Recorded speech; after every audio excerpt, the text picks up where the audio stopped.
அவர் செந்தில் பாலாஜி இந்த காலகட்டத்தில் தான் டிரான்ஸ்ஃபார்மர் போட வச்சு மின்வாரியத்துறை அலுவலகத்திலிருந்து, அதுவும் தலைமை அலுவலகத்திலிருந்து 18 ஹார்ட் டிஸ்க் தொலைந்து போயிருக்கிறது. தொலைஞ்சு போல திருட்டு போயிருக்குது.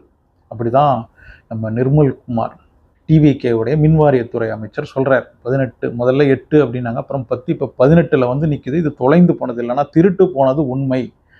2 பேரை கஸ்டடியில் எடுத்து விசாரிச்சுக்கிட்டு இருக்காங்க. அதனால் இதை பற்றி நான் பெருசாக எதுவும் சொல்ல முடியாது அப்படின்னு நிர்மல்குமார் சொல்கிறாரு.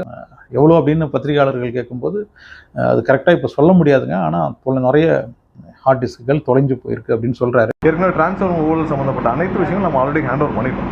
தேவையான டாக்குமெண்ட்ஸு, தேவையான விஷயங்கள் அனைத்தும் சிபிஐக்கு ஹேண்ட் ஓவர் பண்ண வேண்டியது. கண்டிப்பாக முடியாது. ஒரு சில ஹார்ட் டிஸ்க்கை எடுத்துகிட்டு அவங்க தப்பிக்கலாம் நினைக்கிறாங்க. அதோடைய டேட்டா கண்டிப்பாக நமக்கு டிஜிட்டல் ஃபார்மெட்டில் இல்லாமல் மேனுவல் ஃபார்மெட் இருக்கும். ஸோ அதை எல்லாத்தையும் வேலிடேட் பண்ணுற பணிகள் நடந்துக்கிட்டாங்க. அப்போது இதில் இருக்கிற டேட்டாவெல்லாம் உங்களால் ரிகவர் பண்ண முடியுமா? ஊழல் ஏதாவது நடந்துருதுன்னா அதையெல்லாம் உங்களால் இனிமேல் கண்டுபிடிக்க முடியுமா? இந்த ஹார்ட் டிஸ்க்கு தான் தொலைஞ்சு போச்சே அப்படின்ற கேள்விக்கு இந்த மாதிரி ஹார்ட் டிஸ்க் தொலைஞ்சு போனாலும் மேனுவலான காப்பீஸ் இருக்கும், இங்கே ஹார்ட் காப்பி இருக்கும், அதை வச்சு கண்டுபிடிச்சிடலாம் அப்படின்னு தான் நிர்மல்குமார் சொல்கிறாரு.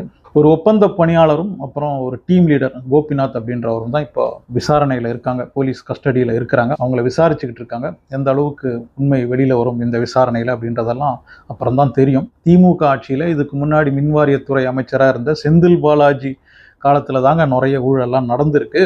அதை பற்றின நிறைய டீட்டெயில்ஸ் எல்லாம் இந்த ஹார்ட் டிஸ்கில் இருக்கும். ஸோ அதனாலேயே இது திருடு போனதுக்கான காரணமாக இருக்கலாம் அப்படின்னு சொல்கிறாங்க. இந்த ஹார்ட் டிஸ்கெல்லாம் திருட்டு போனதுக்கு என்ன காரணமாக இருக்கும் அப்படின்றத பற்றி நம்ம புரிஞ்சுக்கணும்னா சின்னதாக ஒரு ஃப்ளாஷ்பேக்குக்கு போகணும். ஜெயராம் வெங்கடேஷ் இவர் ஒரு எலக்ட்ரிக்கல் இன்ஜினியர். அமெரிக்காவில் ரொம்ப நல்ல வேலையில் இருந்தார், நல்ல சம்பளத்தில் இருந்தார். அவர் அந்த வேலையை விட்டுட்டு இந்தியாவுக்கு 2015 ஆகஸ்ட் 15ஆம் தேதி, ஆகஸ்ட் 15ஆம் தேதி என்ன நாள் தெரியும் இல்லையா?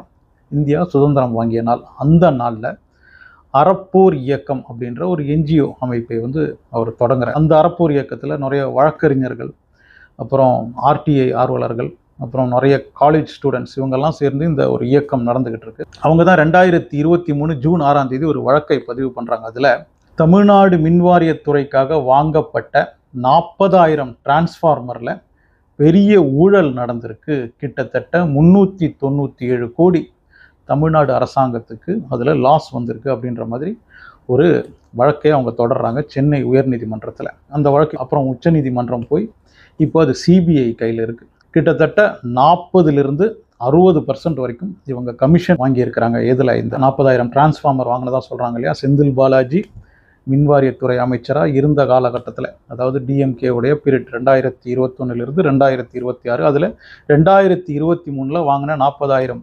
டிரான்ஸ்ஃபார்மரில் தான் இந்த ஊழல் நடந்ததாக ஜெயராம் வெங்கடேஷுடைய அந்த அறப்போர் இயக்கம் அவங்க ஒரு குற்றச்சாட்டை பதிவு பண்ணுறாங்க, ஒரு வழக்கை பதிவு பண்ணுறாங்க சென்னை உயர்நீதிமன்றத்தில். இப்போ அது சிபிஐ வரைக்கும் நிற்குது.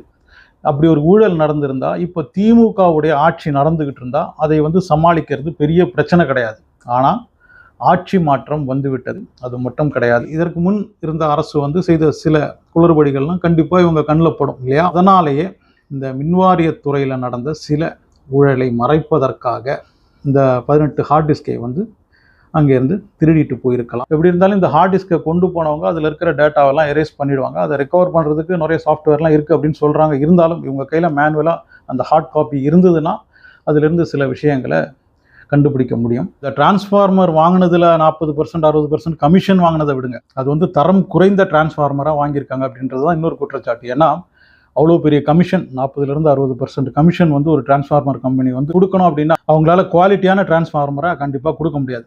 அப்போது தரம் குறைந்ததை தான் கொடுத்துருக்கணும். இப்போ நிறைய மின் தட்டுப்பாடெல்லாம் வருது பாருங்கள், அதெல்லாம் இந்த மாதிரி தரம் குறைந்த டிரான்ஸ்ஃபார்மரெல்லாம் கூட வந்திருக்கலாம். இந்த விசாரணை போய்கிட்டு இருக்கு. அந்த ஹார்ட் டிஸ்கெல்லாம் கிடச்சதுக்கப்புறம் அந்த டேட்டாலாம் அதில் இருக்குமோ அதெல்லாம் ரெக்கவர் பண்ண முடியுமா அப்படின்னு தெரியல. இந்த விசாரணை போய்கிட்டு இருக்கு. 2 பேரை அரெஸ்ட் பண்ணியிருக்கிறாங்க. சம்மந்தப்பட்ட அரசியல் தலைவருக்கு கமிஷன் கொடுக்கணும் அப்படின்றதுனாலேயே இந்த டிரான்ஸ்ஃபார்மர் கம்பெனியெல்லாம் ரொம்ப தரம் குறைந்த டிரான்ஸ்ஃபார்மராக கொடுப்பாங்களா?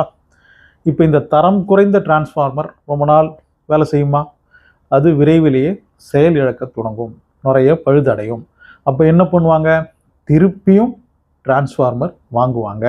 அப்படி திருப்பியும் டிரான்ஸ்ஃபார்மர் வாங்கும்போது திருப்பியும் 40% 60% கமிஷன் அதே சம்பந்தப்பட்ட அமைச்சருக்கும் அவரை சார்ந்த தலைவர்களுக்கும் போகும் இல்லையா? அதனால் இந்த டிரான்ஸ்ஃபார்மர் கம்பெனிக்கும் தொடர்ந்து பிஸ்னஸ் கிடைக்கும்.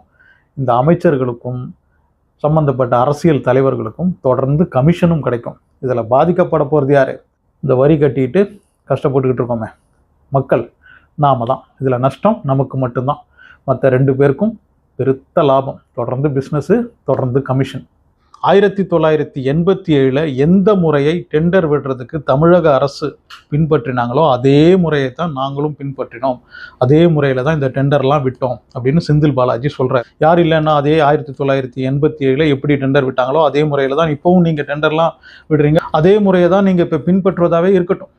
ஆனால் இப்போது இந்த ஒரு பேனா இது 2 ரூபாய்க்கும் இருக்குது, 10 ரூபாய்க்கும் இருக்குது இல்லையா? அந்த ரூபாய்க்கு ஏற்ற மாதிரி அதோடைய தரம் இருக்கும். அதே மாதிரி நீங்கள் டெண்டர் விடுறதெல்லாம் ஓகே. 40 வருஷமாக தமிழக அரசு எந்த முறையில் டெண்டர் விட்டாங்களோ அதே மாதிரி தான் நீங்களும் விட்டுருக்கீங்க. அதே மாதிரி தான் எல்லா பொருட்களையும் வாங்கியிருக்கீங்க. அதெல்லாம் ஓகே தான். ஆனால் வாங்கின பொருள், இந்த 2 ரூபா பேனாக்கும் 10 ரூபா பேனாக்கும் இருக்கிற வித்தியாசம் இருக்குது பாருங்கள், அது இருக்கும்ல. வாங்கின பொருளின் தரம் இருக்கு இல்லையா, அது சரியாக இருக்கா? இந்த அறப்போர் இயக்கம் முதல்ல சொல்கிற குற்றச்சாட்டே அதுதான். தரம் குறைந்த டிரான்ஸ்ஃபார்மரை பொருத்தி இருக்கிறாங்க. அதுதான் அவங்களுடைய முதல் குற்றச்சாட்டே. அதை செக் பண்ணோம்ல. இப்போ நிறைய மின்தடை வருது, அங்கங்கே மின்தடை வந்துகிட்டு இருக்கு. அதையெல்லாம் இப்போ நிறைய டிரான்ஸ்ஃபார்மர் எல்லாம் மாற்ற வேண்டியிருக்கு அப்படின்னு வேற நிர்மல்குமார் சொல்கிறாரு. அதெல்லாம் யார் காலத்தில் போட்ட டிரான்ஸ்ஃபார்மர்? திமுக காலத்தில் போட்ட டிரான்ஸ்ஃபார்மர் தான். அதோடைய தரம் நல்லா இருந்ததுன்னா இப்போ இந்த மாதிரி பிரச்சனை வந்திருக்காதே. அதனால் இந்த டெண்டர் விடுற கதையெல்லாம் இங்கே எடுபடாது. எந்த தரத்துடன் அந்த டிரான்ஸ்ஃபார்மர்லாம் வாங்கியிருக்கிறீங்க அப்படின்றது தான் முக்கியம். அதை செக் பண்ணணும் ஃபஸ்ட்டு. ஸோ அதையெல்லாம் செக் பண்ணி என்ன தான் உண்மை வெளியில் வருது அப்படின்றத பார்ப்போம். இந்த ஹார்ட் டிஸ்கெல்லாம் வேறு திருடிட்டு போயிருக்கீங்க. கண்டிப்பாக ஏதோ பெரிய தவறு நடந்திருக்கு, இல்லைன்னா ஹார்ட் டிஸ்கெல்லாம் ஏன் திருடிட்டு போகிறீங்க இல்லை? இப்போ இந்த வழக்கு சிபிஐ கையில் இருக்குது. கண்டிப்பாக இந்த ஹார்ட் டிஸ்கெல்லாம் தொலைஞ்சு போனதுனால இந்த விசாரணை இன்னும் துரிதப்படுத்துவாங்க, இன்னும் தீவிரப்படுத்துவாங்க. அப்படி இருக்கும்போது இந்த விசாரணையில் சில குற்றங்கள் கண்டுபிடிக்கப்பட்டால் அது யாருக்கு பாதிப்பு? இதற்கு முன்னாடி இருந்த அரசுக்கு தான் அந்த பாதிப்பு இல்லையா? இதுக்கு முன்னாடி யார் இருந்தாங்க? திமுக இருந்தாங்க. யார் மின்வாரியத்துறை அமைச்சர்? செந்தில் பாலாஜி. ஸோ அவங்களுக்கெல்லாம் இதனால் பிரச்சனை வரும். அப்போ இந்த பிரச்சனை வராமல் இருக்கிறதுக்கு என்ன பண்ணணும்? சிபிஐ யார் கையில் இருக்குது? பாஜக அரசு கையில் இருக்குது. அவங்க தான் அதெல்லாம் கண்ட்ரோல் பண்ணுறாங்க. ஸோ இந்த சிபிஐ விசாரணையிலேருந்து எஸ்கேப் ஆகணுன்னா என்ன பண்ணணும்? திமுக பாஜகவில் இணையணும். அப்படி இணைஞ்சால் இந்த பிரச்சனையை மற்றபடி பாஜகவே பார்த்துப்போம். இப்படி ஒரு ஊழலும் நடக்கலை, தரம் குறைந்த டிரான்ஸ்ஃபார்மரும் கொடுக்கல, இதெல்லாம் சரியாக தான் நடந்திருக்கு அப்படின்ற மாதிரி இந்த வழக்கு போயிடும். ஸோ இந்த வழக்கு எதை நோக்கி போகுது அப்படின்றத பார்ப்போம். சிபிஐ இந்த விசாரணையை தீவிரப்படுத்துகிறாங்களா, துரிதப்படுத்துகிறாங்களா, இதில் ஏதாவது குற்றம் கண்டுபிடிக்கிறாங்களா அப்படின்றதெல்லாம் பார்ப்போம். மக்களுக்கு நியாயம் கிடைக்குமா, இல்லை திமுகவுக்கு பாஜகவில் இடம் கிடைக்குமா அப்படின்றதெல்லாம் பொறுத்திருந்து தான் பார்க்கணும். உங்களுடைய கருத்து என்ன அப்படின்றத கமெண்ட் செக்ஷனில் பதிவு பண்ணுங்கள். மனசுடன் சேனலை சப்ஸ்கிரைப் பண்ணி வச்சுக்கோங்க.